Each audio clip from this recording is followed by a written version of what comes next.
What is up, ladies and gentlemen? It is your boy AyeThatsAaron, and we are back again another Jujutsu Kaisen Curse Clash video. And today we're gonna be talking about the new information that we got on my boy Teen Gojo, or how he'll be called in the game. It'll be Gojo's student.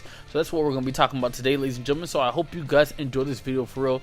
Don't forget to like, comment, and subscribe. If you guys enjoyed the content, please just let your boy Aaron know. Without further ado, let's get in this video, shall we? Ladies and gentlemen, as you guys know, we have been getting a lot of basically screenshots and little bits of information in regards to the new DLC, which will be Student Gojo and Student Geto, based off of how they're describing it in the game.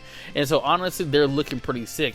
I'm gonna put the HD screenshots up on screen, have them kind of rotate a little bit, you know what I'm saying, just so you guys can see what we got going on here, right? So first, I want to just talk about these models and the screenshots overall. Truly, they look beautiful. These models look good. The maps look good in the background. I'm very excited to see how these characters are going to play themselves.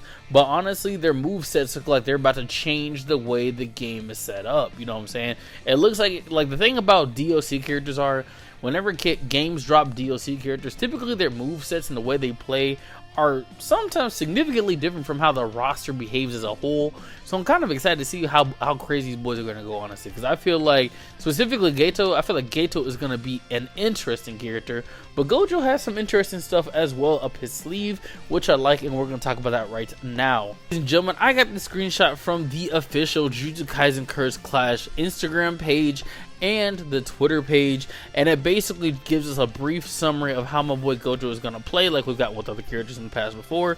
So let's talk about it, alright?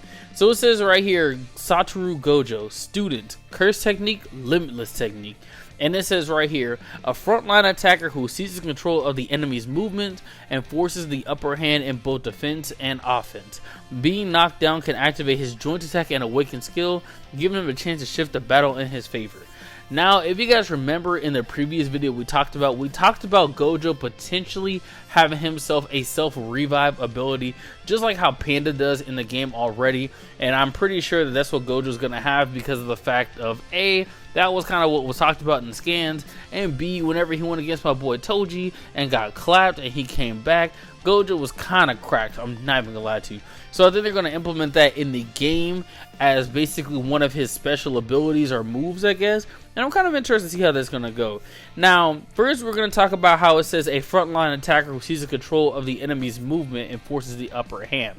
Now, if you guys do not remember, in the first few episodes of season 2, Gojo as a student fought like a whole completely different beast. Boy was a little bit more hands-on, and he was a little rough. I ain't gonna lie to you, he was a little brutal. We were talking about his blue technique, and I talked about how in the game currently, his current blue technique, he could be able to drop the blue technique and then pull people in, you know what I'm saying? Depending on obviously where you shoot off the blue technique, right? But I talked about in the previous video how since he's gonna have his unstable blue technique, instead of being able to like push, you know, instead of being able to move the blue around slowly as a projectile, I think it's going to be more of like a universal pull action, where it's going to pull the opponents in together, like we see my boy do already in the anime. So I think that's going to be pretty cool, and it'll probably have some sort of status debuff, basically like movement speed debuff or something, because it mentions right there that it will control the enemy's movement. And so other than just pulling in, I think it will make a lot of sense for them to be able to, you know what I'm saying, add like some sort of speed debuff, you know what I'm saying? That's just me though, that's just me though, that's just me though. Now, when it comes to the both offense and defense, Gojo, we all know Gojo's a monster. So we know that he's going to be able to go crazy with the combos and be able to go crazy with the defense. The only difference is he will not be able to have his red technique, I'm pretty sure, since he's going to be a student. Maybe, not 100% sure. I have a strong feeling, like, I mean, he does use red when he goes against Toji, but it's very small. But I kind of feel like they shouldn't give him red, because then it just feels like a duplicate character. I mean, he's already a duplicate character, but don't make him too much of a duplicate character. You know what I'm saying? I don't know, that's just me. Now, this last part is very interesting to me because of the fact that it mentions his revive ability, right? So let's talk about that revive ability. How it mentions that it will, once he's knocked down, it can activate his joint attack and awaken skill, giving him the chance to shift the battle in his favor. I truly find that very interesting, y'all. You know what I'm saying? I say it all the time on this channel, but I find it interesting, right? Only due to the fact that, okay, I wouldn't be surprised if the awaken skill wasn't able to be awoken until he dies. for example, like how Yuta plays, right?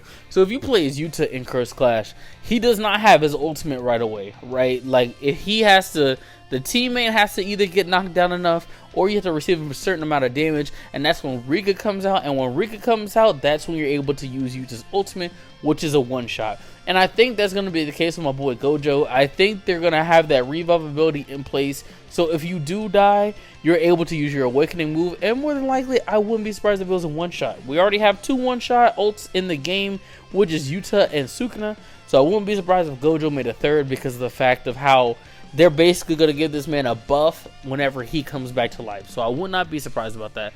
Now, whenever it says being knocked down can activate his joint attack, I'm kind of interested to see how that's going to play out, right? We've already had talks about his joint attack being with student Geto, so I kind of want to see how this is going to play out, honestly. Like, are you telling me that he's gonna, is he only gonna be able to do a joint attack whenever he's knocked down? Is he gonna get a buff whenever he does his joint attack when he gets knocked down? You know what I'm saying? Or is his joint attack only activated when he gets knocked down? This is what I be saying when I tell you guys that whenever it comes to games, and specifically when we talk about anime games, when it comes to these things, typically when they drop DLC characters, they do something different that has not been already established in the game. And so I feel like we're gonna get something like that with my boy Gojo. Now, I do think both Gojo and Geto are going to be interesting characters. I think Geto is really going to add in some more mechanics when it comes to like combat, and how they're going to push the limits when it comes to like summonings and close range combat. But I think Gojo is where they're going to thrive whenever it comes to like, you know, buffs and status buffs. You know what I'm saying? Like, maybe it'll make sense to some of you guys. I'm not 100% sure, but like, that's the best way how I can describe it for me. But yeah. So ladies and gentlemen, what are you guys' thoughts on so far the information we gathered about Gojo? Do you think he's going to be a dope character? Do you guys think he's going to be a trash character? Do you guys feel like bro is literally a waste of space and we're just getting a duplicate character? I've been hearing a lot of controversy around the DLC, and I kind of want to know your thoughts in the comment section. So please just let your boy Aaron know, because I'm genuinely curious. I hope you guys enjoyed this video for real. Don't forget to like, comment, and subscribe. If you guys enjoy this kind of content, please just let your boy Aaron know. And until next time, peace out.